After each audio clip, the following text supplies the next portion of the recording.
Quand on évoque Robert Vigouroux sur Marseille, trois facettes viennent à l'esprit. D'abord le neurochirurgien de renommée internationale, puis le sénateur-maire de Marseille qui succéda à Gaston Defferre.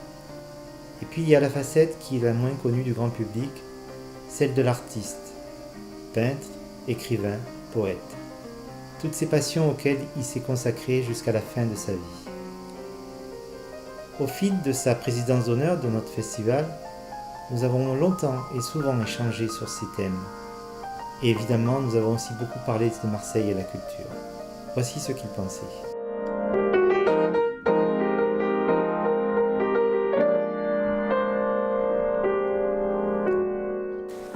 La première question que je voudrais vous poser, mon cher Robert Vigouroux, c'est vous qui avez œuvré pour que la culture soit un vecteur de développement économique, social et urbain, vous qui avez réalisé en moins de 10 ans autant d'établissements culturels que de ses origines en 1986, date à laquelle vous avez pris la mairie, vous qui avez à votre actif des lieux emblématiques comme la friche de la Belle de Mai, le musée d'art contemporain à Bonneveine, l'école de danse, vous qui avez réalisé l'extension du musée d'histoire de Marseille, le château Pastré, les collections égyptiennes et afro-océano-amérindiennes de la Vieille Charité, vous qui avez également mis en œuvre l'espace Julien, le Centre international de la poésie, comme je le disais, créé plus de 6 musées, notamment celui de la mode, vous à qui on doit l'aménagement de l'espace Borelli,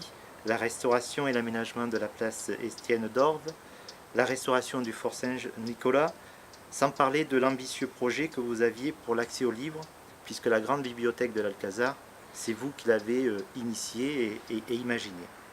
Et donc, quand on évoque ces lieux culturels que vous avez fait sortir de terre et vous réhabiliter, je voudrais savoir lequel de tout cela vous êtes le plus fier.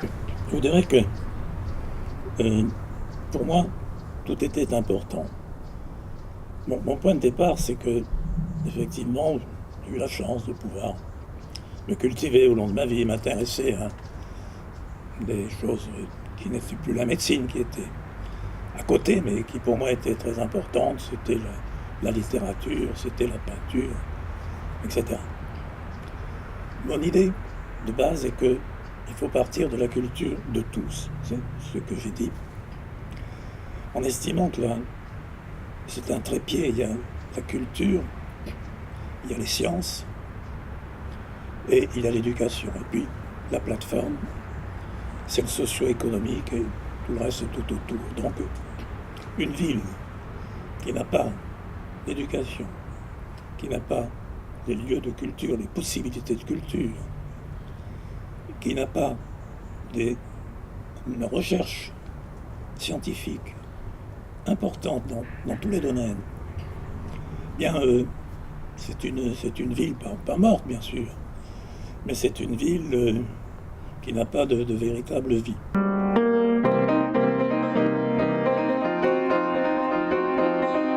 Le musée César, qui devait être un musée d'art plastique, pas simplement César, on l'appelait César, mais ça aurait été le musée d'art plastique. D'ailleurs, c'était l'opinion de César aussi. On a beaucoup travaillé, César était un ami, on a beaucoup travaillé à cela, parce que c'était vraiment pas facile. Et finalement, l'accord a été signé par César et moi-même devant des notaires, de façon que ce soit, parce qu'une donation, ça ne se fait pas comme ça. Donc César avait donné une centaine d'œuvres majeures, à une condition justement, c'est qu'on fasse ce musée d'art plastique. Et on a commencé à travailler rapidement ce musée d'art plastique. J'avais une idée sur son emplacement qui a plu à César. C'était entre le Vieux-Port et l'Hôtel-Dieu. Et c'était un espalier avec des verticales en vitre pour qu'on voit l'intérieur du musée de l'extérieur. Et puis des pelouses horizontales où même des enfants auraient pu jouer, on aurait mis des barrières. Enfin, ça c'était à voir en détail. Et ça a monté donc jusqu'à l'Hôtel-Dieu.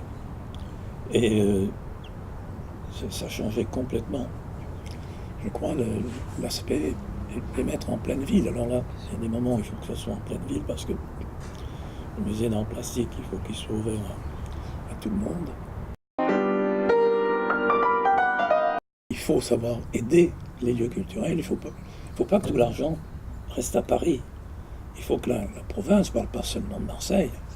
Et puis, la culture est suffisamment importante. Il ne faut pas dire on est en crise économique, la culture passe après. Non, ça n'est pas vrai, d'autant que la culture crée des emplois aussi. Alors, ça revient au même.